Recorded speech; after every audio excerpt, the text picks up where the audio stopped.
Choosing one car? All four of them. Go and have a look. So beautiful. Go see over there. Ladies and gentlemen, please return to your seats with your seatbelts fastened.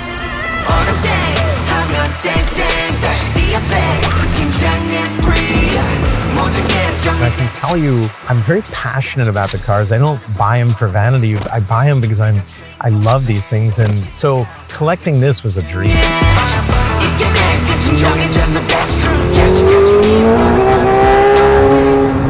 Want to try? Yeah. Poor CDI is desperately trying to keep up with us. Yeah, it's impossible.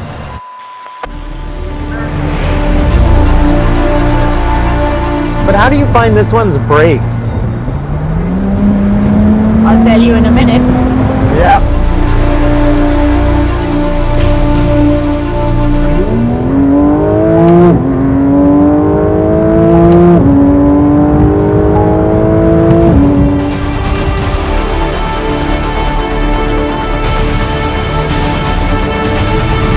India's roads are evolving, mirroring the nation's growth. And as an automotive enthusiast, I'm really happy to see more racetracks and circuits coming up around the country as well. Now, beyond the bustling streets and these racetracks is a set of discerning car collectors. These guys are the ones that enjoy the artistry, the engineering, the speed, and the legacy of these cars. And we have one such person on the show today. Now, he's a true car aficionado, but besides that, he's also a doctor and an entrepreneur. He's someone who embodies the true essence of the supercars that he collects. Please meet Dr. Shriram Nene.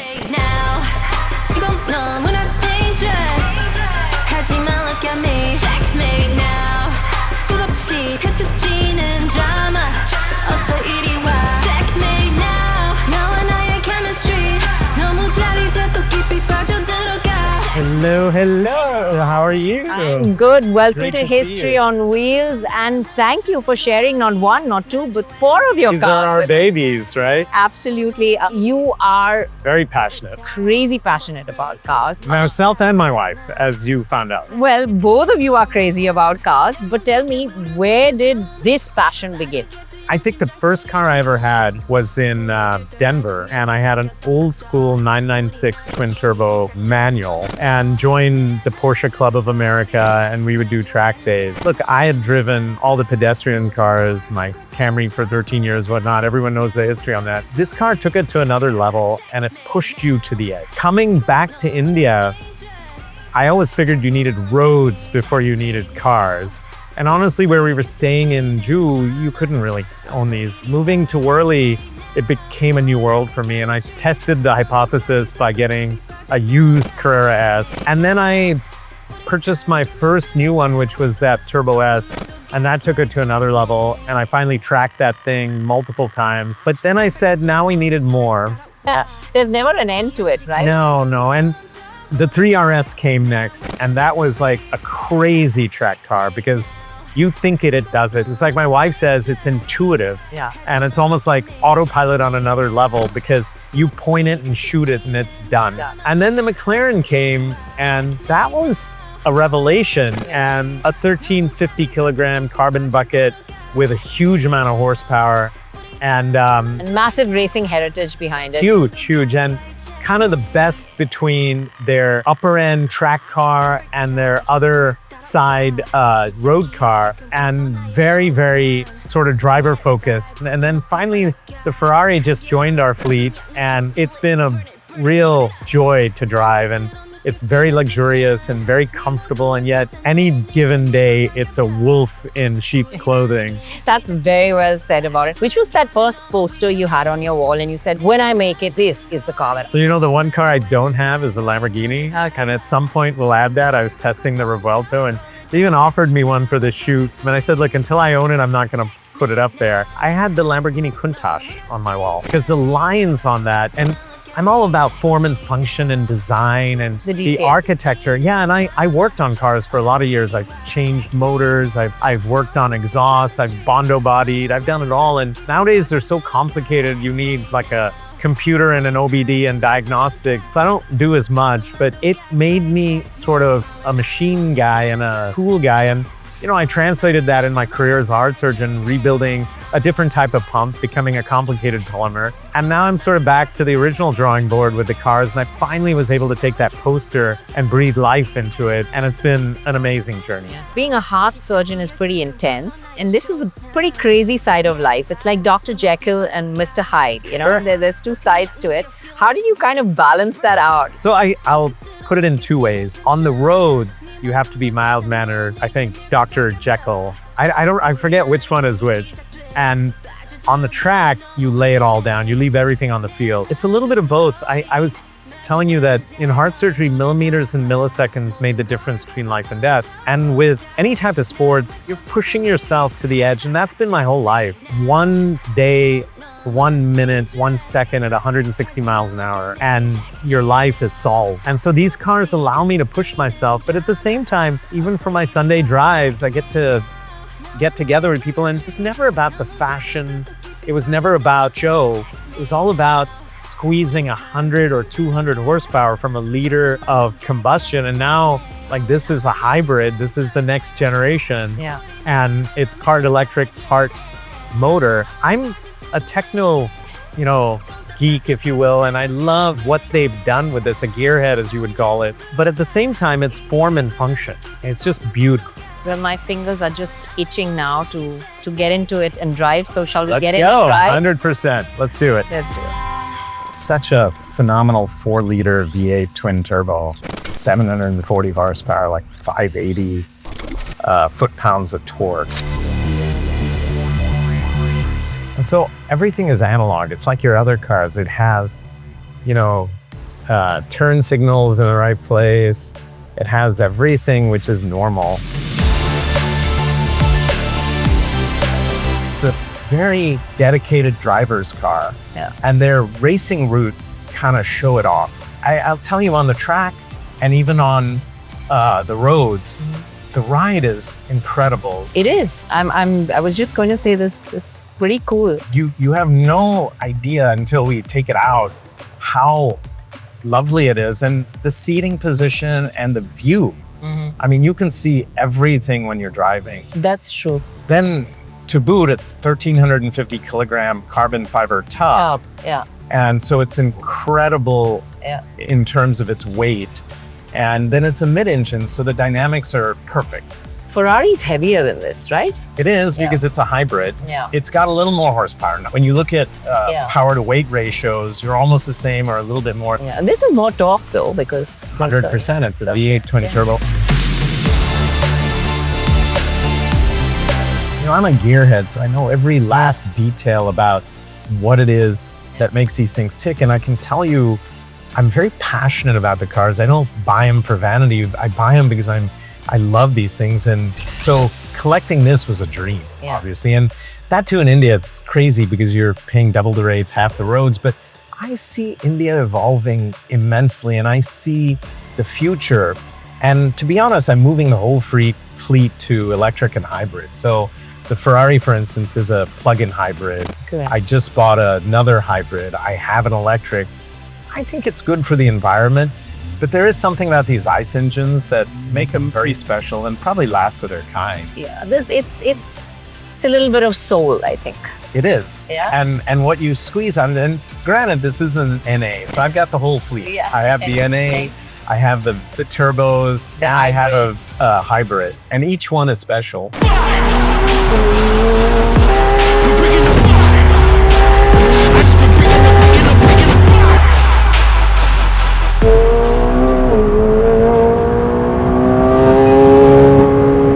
Incredible.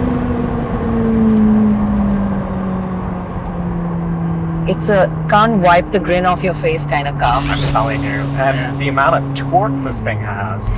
I mean, it lays it down pretty cool ridiculous. as well. Yeah, your back end is Yeah, swiveling in yeah. fourth gear. And it's not tail happy, you just have to learn how to drive it. Yeah, yeah, You cannot be pushing it so hard that yeah. you floor it, because you're going to get into trouble. I think when you have the opportunity to go to a track Yeah. and you have the opportunity to let yourself loose, Yes. then you come back here and you know you know, this is okay. I deal with the speed limits. You know, we have F1 guys with us in the car training us. Correct. And I've been doing that through the Porsche Club of America in the US for years. And then I've gone on Bilsterberg, Nantracks, Abu Dhabi, Dubai Autodrome, and it's fun. And it's not a car thing. In fact, it's hardly that. It's a person thing, because all of us kind of get together and we do crazy stuff together. And, you know, we're so low key about it. And granted, the car is very loud and noisy and whatnot. But to be honest, I mean, right now it's like mild-mannered motoring. I'm in sport mode. And so you can tear it up. Yeah.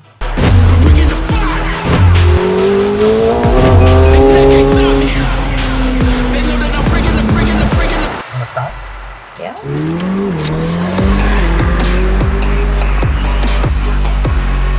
Can't resist, sorry. So put it into sport.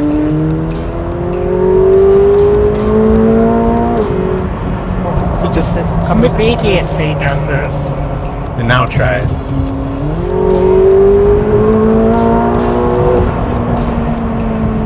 And it's so fluid, right? That it takes off and doesn't stop. But that's the beautiful part about it. I mean, it's not too hard-edged. No. And No, and you're in sports right now. In comfort, it's like a daily. I'm still fine. Ferrari is all about drama and emotion. This car is about that, with the sports exhaust and how it looks and how it performs. Yeah. But it's a little more linear and composed. And then the 3 RS is raw.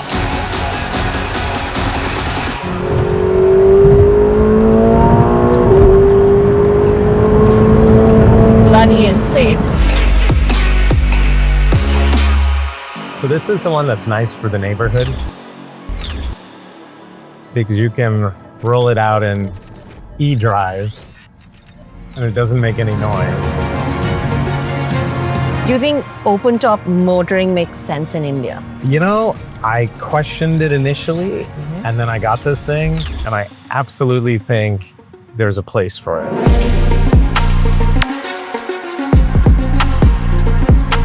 You are saying Madhuri likes driving on the track as well. So, Loves it. Loves it. So she enjoys the speed and the adrenaline and the thrill as well. So, you know, she's a dancer, so she knows how to park one foot next. You know, she knows how to choreograph her movements, and it's the best way to describe it. Her, Absolutely, you know, hand-motor-eye coordination is phenomenal. Yeah. And so we have too much fun together. And the one thing is, she won't take lessons from me, because she's like, that's a sure way to get into trouble as a couple. Yeah. So I put an F1 driver with her, and they train her and they train me, and they push us to our limits, and we have a lot of fun.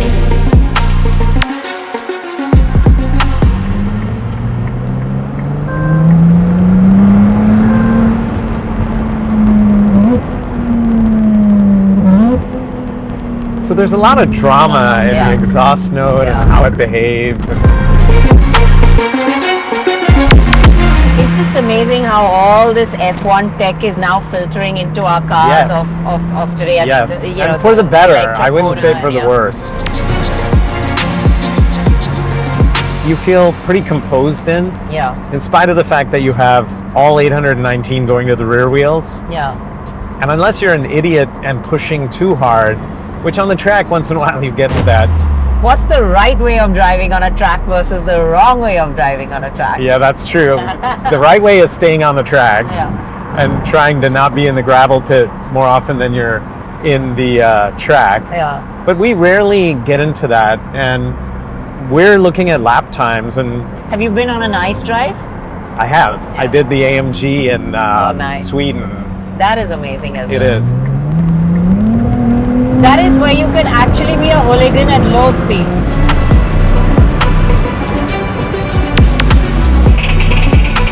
I would say both this and the McLaren are instant, but this one has zero lag. If you see car history, India's always, from the days of the Maharajas, had a fascination with cars. And I remember I had that experience in Udaipur, where I went and saw 2 Maharajas' fleets. Yeah. And I saw cars back to the 30s. Yeah. You know, and it was just crazy. The dowry car for the Maharaja's wife was like this Buick. And then he had a Rolls Royce. And even the Maharaja of Udaipur had such a beautiful fleet. And I was stunned. I'm like walking through history, you know, and no one else could afford it. Now people can. So my point is that we've always had this legacy with cars. The term supercar came into existence in the late 60s with the launch of the Lamborghini Miura. While the Miura was credited as the first supercar, the term was put to regular use by the 70s.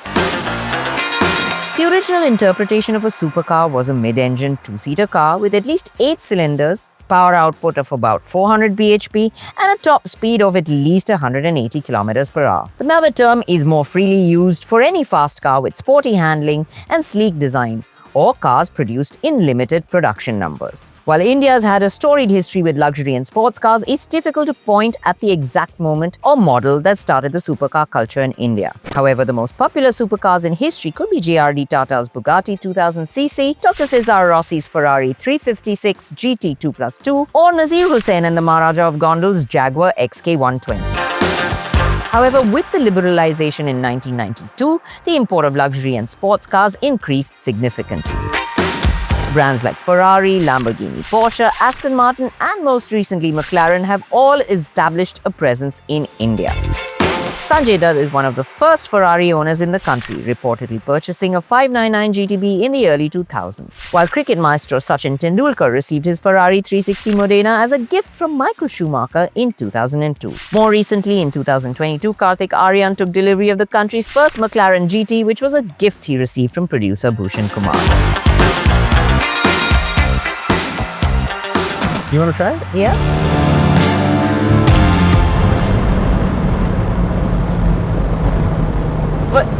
But the McLaren's a little bit more dramatic. It is. It gives you a little bit more, you know.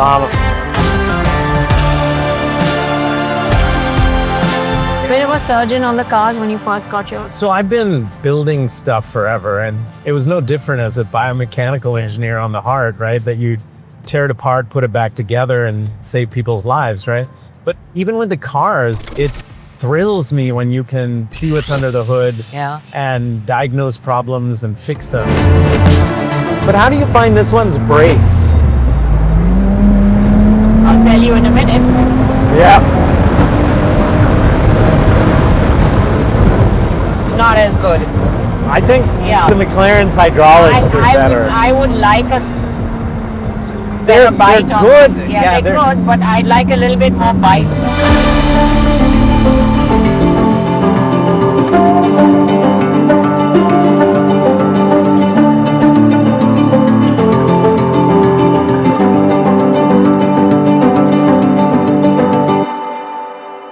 So this car is old school motoring. You got the clicks, the buttons, everything. Even a stick shift. Yeah.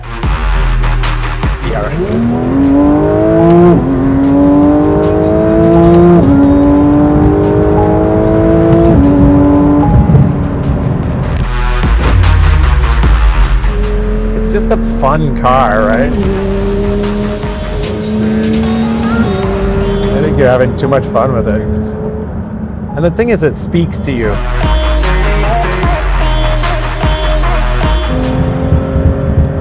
Now the only thing is you have to watch the other drivers, because their cars don't handle like why yours. These barriers, they will just suddenly... Yeah, I know. Right here, yeah. Yeah, why they suddenly have these barriers stick out into the middle of a corner is something that's crazy.